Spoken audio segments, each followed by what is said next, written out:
Hi friends, welcome to Civil Structural Topics. Today I am going to give detail regarding combined footing, that is a slab and beam type combined footing.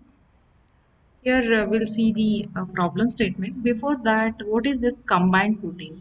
When two or more columns are there very nearest that time, we have to go for this combined type of the footing. And one more thing is when one of the column is nearest to the property line, and at that time also we prefer combined footing. And one more thing is whenever safe bearing capacity of the soil is very less, at that time combined footing is preferred. Here, this type of the footing is the slab and beam type of the combined footing. Let us see the problem statement where two column dimensions are given and the distance is given and SPC of soil is given. Which grade of concrete and steel are going to be used is given. Okay, so let's see the problem statement. Design a combined footing for two RCC columns A and B. Here the columns are A and B. You can see here this is the slab and this is the beam which is connecting two columns. So it is called a slab and beam type of combined footing. Combined means two or more columns are resting on this footing.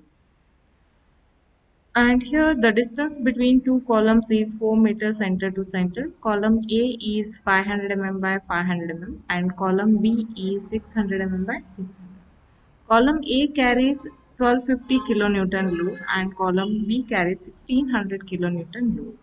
The SPC of soil is given, that is 200 kilonewton per meter square, and using M20 grade concrete and Fe415 steel. Draw following to the suitable scale. That is, first one is sectional elevation, next one is plan of bottom reinforcement, next one is plan of top reinforcement, last one is cross section at two different places to show the maximum details of the shear reinforcement. Here step by step we have to carry on the design. First step is to go for fixing up the dimensions. Next, to analyze the beam, that is beam and slab. We have to analyze. Then we have to go for designing, that is providing main reinforcement and distribution reinforcement. In between, we have to have even check for the shear. Okay. So we'll start the design. Then I will come to know clearly about the design steps. Here, yeah, you can note down this. You can even make notes of this one. Just copying this one and check the values. Here, first step is footing slab dimension. So, total column load. There are two columns. One column is carrying the load of 1250 kilonewton. One more column is carrying the load of 1600 kilonewton. So, total load is 2850 kilonewton. Self weight of the footing is taken as 10% of the column load. So, here it is 285 kilonewton. Add both together. Total load is 3135 kilonewton. Next, how to have the area of the footing. Let us area of footing as AF, A suffix F it is, equals to L by B. L is length of the footing, B is the width of the footing, equals to total load divided by SBC of the soil. Total load is 3135 divided by SBC is 200 kilonewton per meter square given in the problem. So L by B we are getting 15.675 meters square. So we need to have L by B as 15.675 meters square. In this case, B is assumed. Assume the width of the footing is between 1.5 meter to the 2.5 meter. You can see here this is the width of the footing which can be assumed between 1.5 meter to 2.5 meter. Here it is taken as 2.5 meter. You can even take it as 2 meter also, or even start with 1.5 meter. So here L by B equals to 15.675. Substitute the value of 2.5 here and get the value of length. That is this L equals to 15.675 divided by B, that is 2.5. So length of the footing I am getting as 6.27 meter. Just round it up to the next number, that is 6.5, because you cannot construct it for 6.27 meter. Next highest value you can take. So provide L by B equals to 6.5 meter by 2.5 meter. Here you can see L is 6.5 and B is 2.5. Still more we have to go for deciding the depth. Okay, still more we have to go for deciding the dimension of this P. Next, L by B we have decided. Right now, projections. We have to work out for the projections of this footing, that is P1 and P2. What is this projections? Here you can see from here to here. Let's say this projection is P1 and here to here this projection is P2, and in between it is given center to center distance between the column is 4 meter. So this projections we have to find out. This projections must be in such a way that it should be CG of the column. CG of the column is somewhere in between here and here. Okay, CG of the column load should be coincide with the CG of the footing. Okay. CG of the column is coinciding with the CG of the footing. In such a way, we have to find what is P1 and P2 projections. Okay. In that case only we can balance this entire combined footing. Otherwise, it may settle. Okay, uneven settlement can take place. So to avoid that one, we have to go for fixing a P1 and P2 where CG of these columns will coincide with the CG of the entire footing. So plan of this, how it will look like a rectangle, and in this, these two columns will appear at the projections P1 and P2, and this is 4 meter and this length is visible and this width is visible. Same is drawn here, you can see. Same is drawn here. Length is 6.5, plan of this footing. Combined footing, length is 6.5, width is 2.5. Projections are P1, say this one is P2, and distance between two columns, that is W1 and W2, is 4 meters center to center. So here to find out this one, as I said, CG of the column load should coincide with the CG of the footing. Here this will be the CG of the footing. These are the CG of the columns. Here if I draw a center line like this will be L by 2. So here let's observe this one, P1. So this one is P1, projection number 1. This is second projection, okay. P1 plus X bar. X bar is distance of this CG of the footing to the first column. X bar. P1 plus X bar equals to L by 2 is not it. So it is at the center of the footing. Then here it can be rewritten as P1 plus X bar can be written as W1 X1 plus W2 X2 divided by W1 plus W2, which is equals to L by 2. So again write it as P1 as it is plus W1 is what? Weight of the first column, that is 1250. X1 is distance of this CG. Okay, CG and reference line both are coinciding with each other. So here x1 is going to be 0 plus W2 is load of second column, that is 1600, and x2 is from CG to the reference line. This is reference line. So x2 is 4 meter. Right here x2 is 4 meter. 1250 plus 1600 is W1 plus W2 equals to L by 2. L is length of the column is 6.5 divided by 2. So substitute the values here of W1 x1, W2 x2, and W1 W2 all values, and calculate what is the projection P1. So P1 is coming here as 1 meter. Next we have to calculate what is P2 projection. Here we can have the formula like this: P1 plus L plus P2 equals to length of the footing. So same thing is written here. So P1 is 1 meter. Here just now we found out 4 meter is center to center distance, and plus P2 equals to 6.5 length of the footing. So P2 is 1.5 meter. We have found out P1 and P2 in such a way that CG of the column load is going to coincide with the CG of the footing. Such a way we found out P1 and P2. Sometimes in exams, the problems are given like P1 or P2 value is already calculated and given to you. Only other projection you have to calculate. It may be P1 or it may be P2. where length of the footing is known to you. So you need to calculate. If P2, suppose 1.5 it is given, it is easier to calculate P1. No need to go for this type of the calculation. Next thing is bending moment and shear force diagram for this combined footing. So for this combined footing, how the bending moment and shear force diagram is going to come is like this. And we have to draw first initially line diagram for this by showing the correct type of the loadings. If we miss out one of the loading means the entire thing will give the wrong result.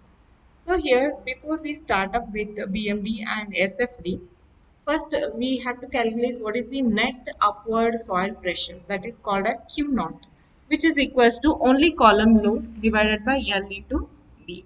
Only column load is this 1250 plus 1600 is going to give you only column load, that is 2850 divided by 6.5 into 2.5 meter, which is net upward soil pressure. If it is coming as 175.4 kilonewton per meter square. So draw the line diagram of this combined footing. How the line diagram will look like? See here, I am going to try like this first. Try to understand this diagram.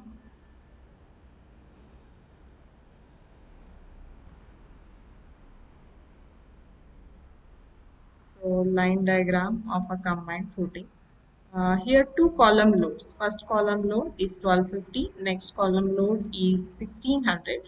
Two columns are separated by a distance of 4 meter. So this is 4 meter. This first projection P1 is 1 meter and P2 is 1.5 meter.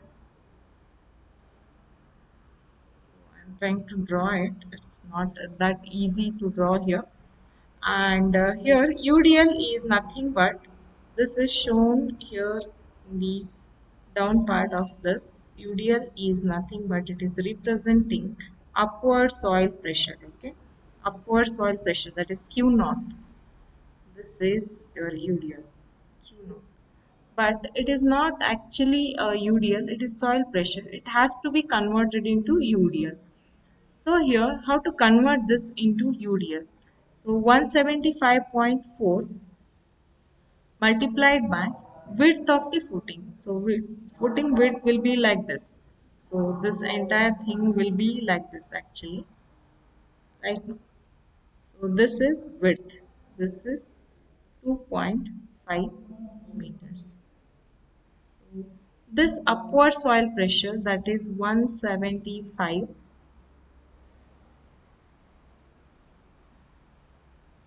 0.4 is multiplied by width of the footing, that is 2.5, so that the whole thing can be converted into UDL.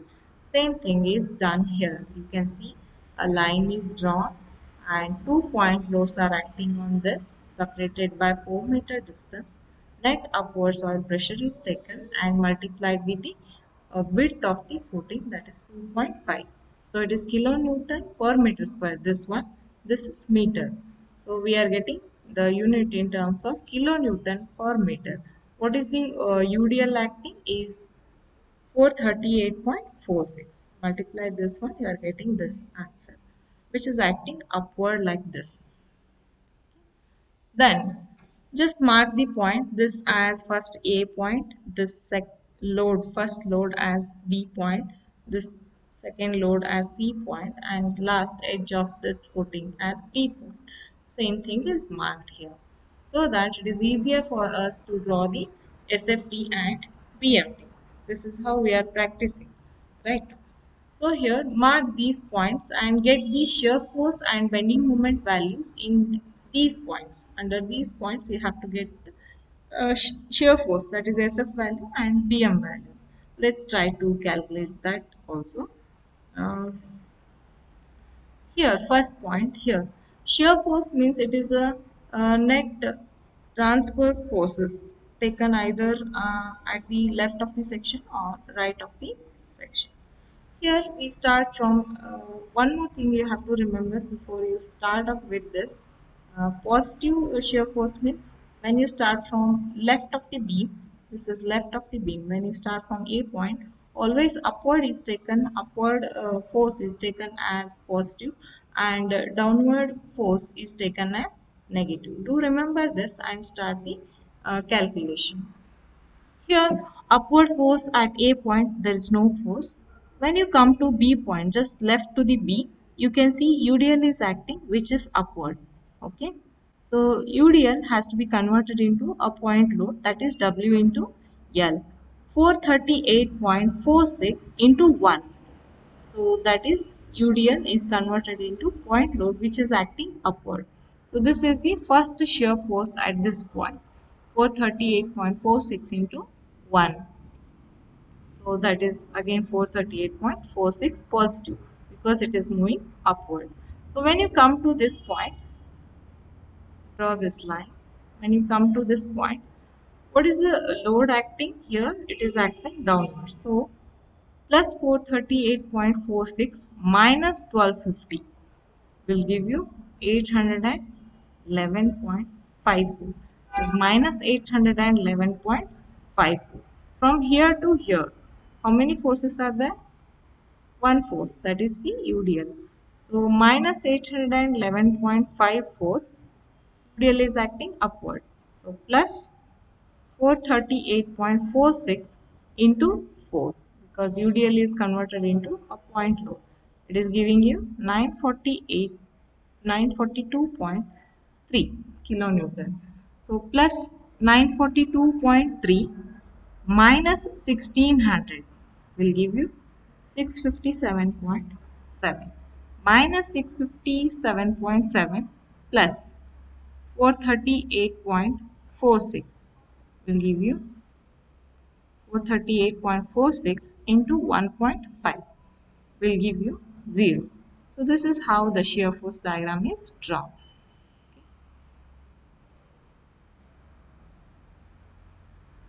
Next one, we have to draw the bending moment diagram.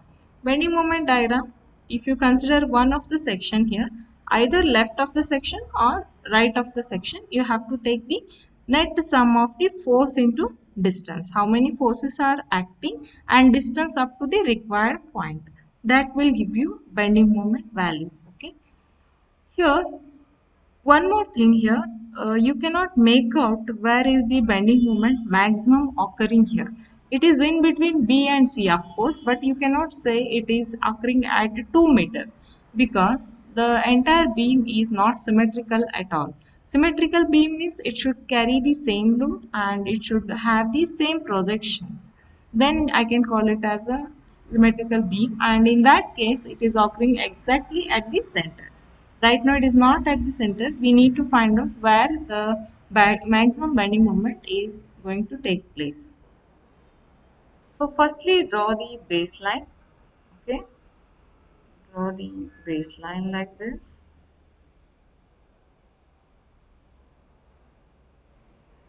Then at A bending moment is 0. Come to B point.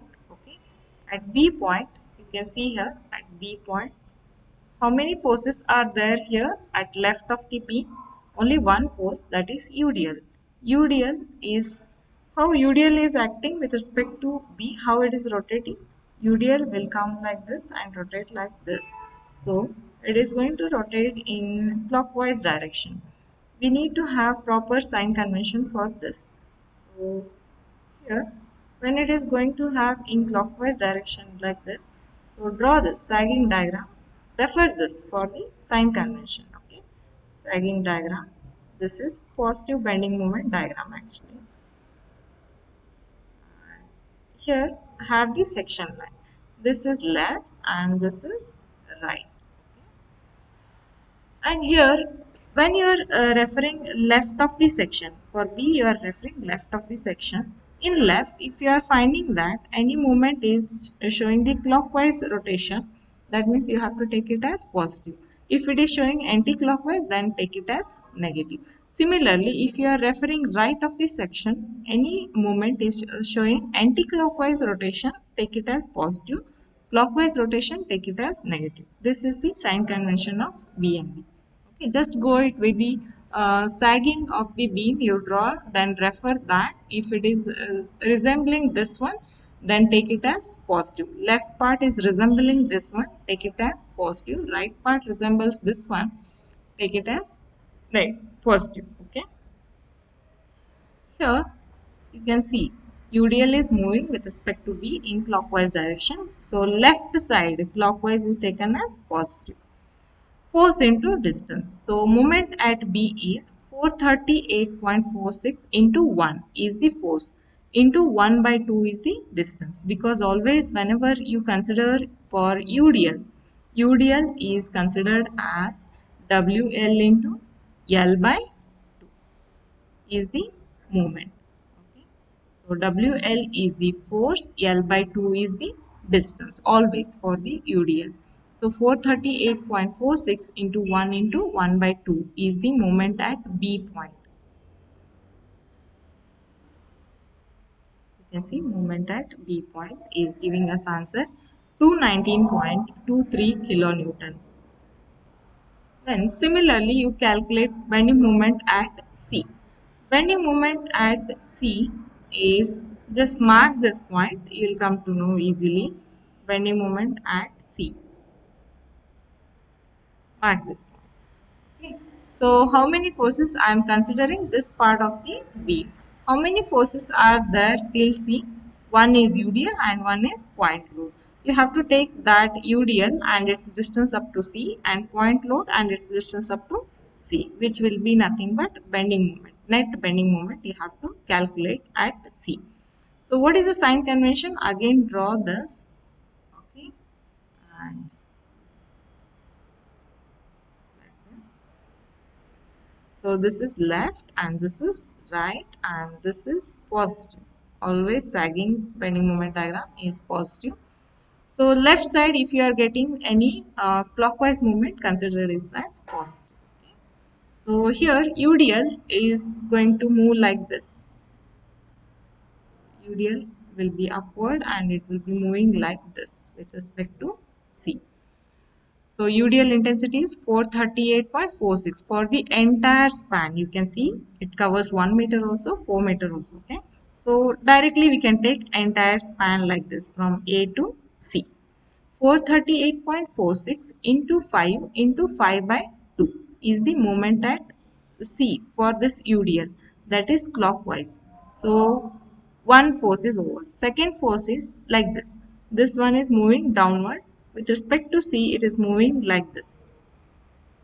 How it is moving with respect to C? With respect to C, 1250 is moving like this, anti-clockwise direction. So anti-clockwise movement is taken as negative. Okay.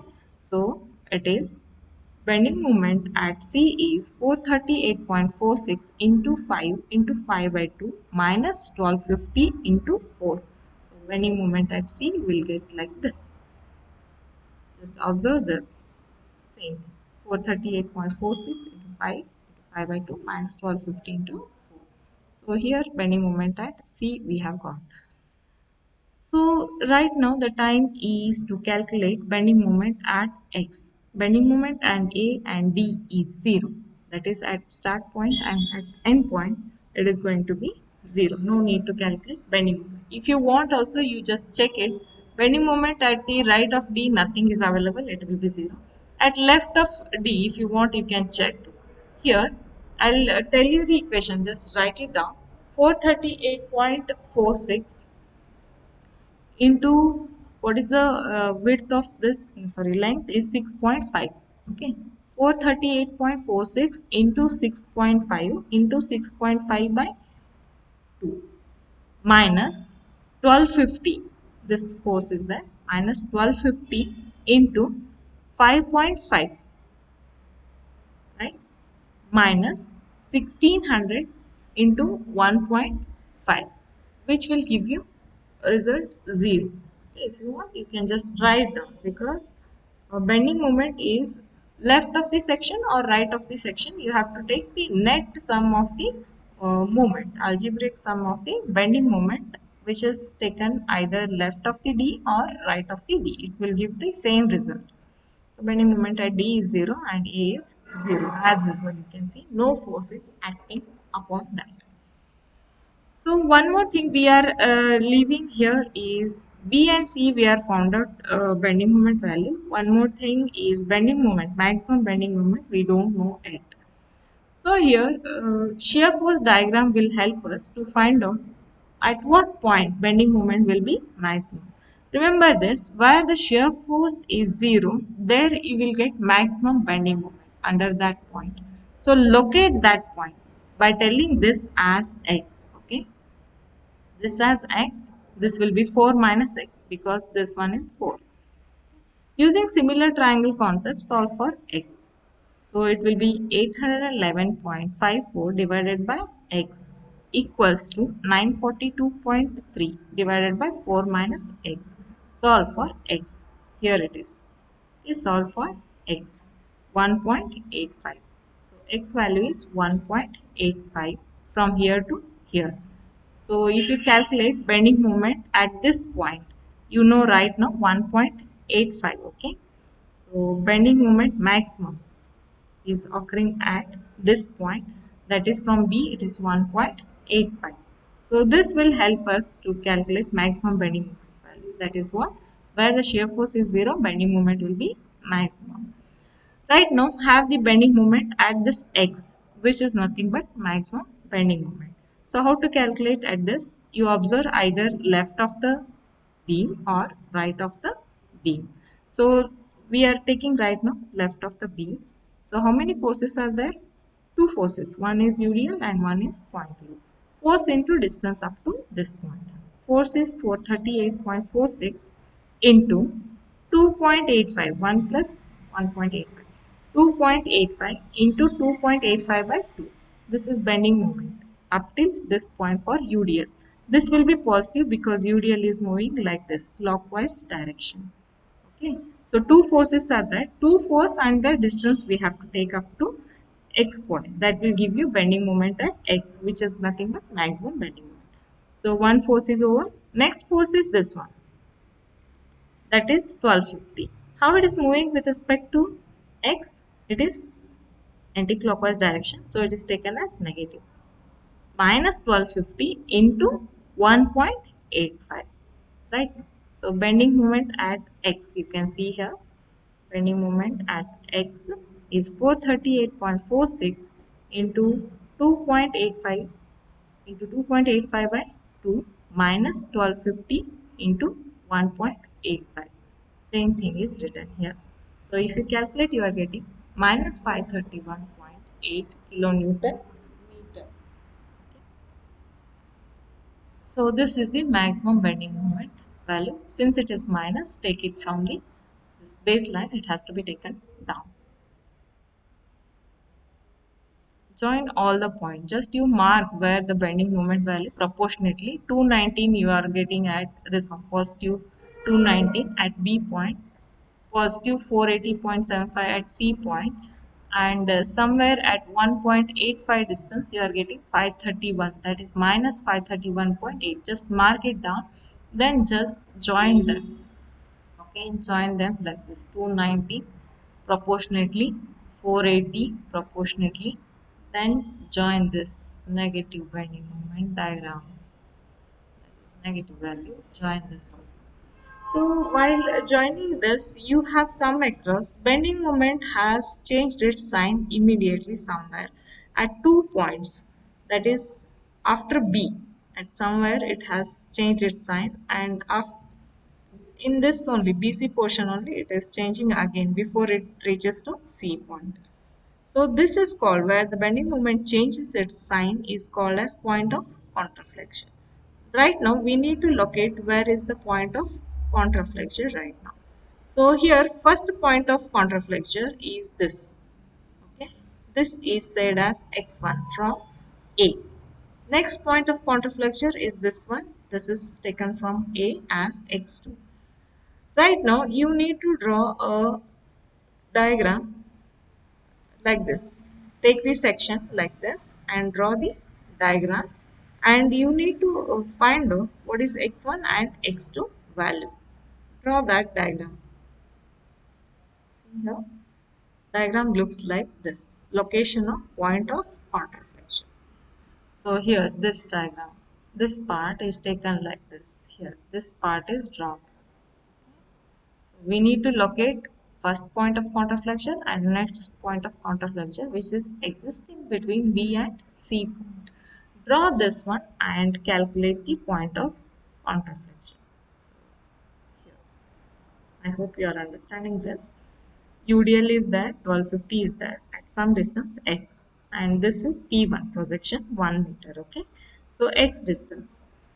Here, bending moment at x must be taken. Again, bending moment at x, we are referring left of the section. Left of the section, how many forces? Two forces. One is UDL and one is point load. 438.46 into distance is x into x by 2 is the moment. How it is moving with respect to x? It is moving in clockwise direction. That is UDL is moving in clockwise direction. So take this term as positive. Minus 1250. So because this one is moving like this with respect to x, it is moving anti-clockwise direction. Any anti-clockwise movement in left section, left of the section is taken as negative. So minus 1250 into this portion is x minus 1 because this is x, this is 1. So this is x minus 1 minus 1250 into x minus 1 equals to 0. Why it is 0? At point of counterflexion, moment is going to be 0. So here somewhere it is 0. Okay, so we need to mark it as 0. Solve for quadratic equation. You are getting 2 points. One is x1 and one is x2. Here x1 and x2. x1 is a larger point or larger value. You take it as x1. Small value you take it as x2 because x1 is measured from A to C under C point before just C point. x2 is measured after just B point. So two values you will get after solving the quadratic equation. Larger value you take for x1, smaller value you take for x2 accordingly how you have marked on the picture. Okay, so this is about the point of counterflexion. In next video, I'll be giving you explanation on design of slab and design of beam. Then we can discuss on detailing of the combined footing. Okay, this much is enough for today. In part 2, I'll be leaving on details of designing the slab and beam and detailing of the reinforcement. Thank you.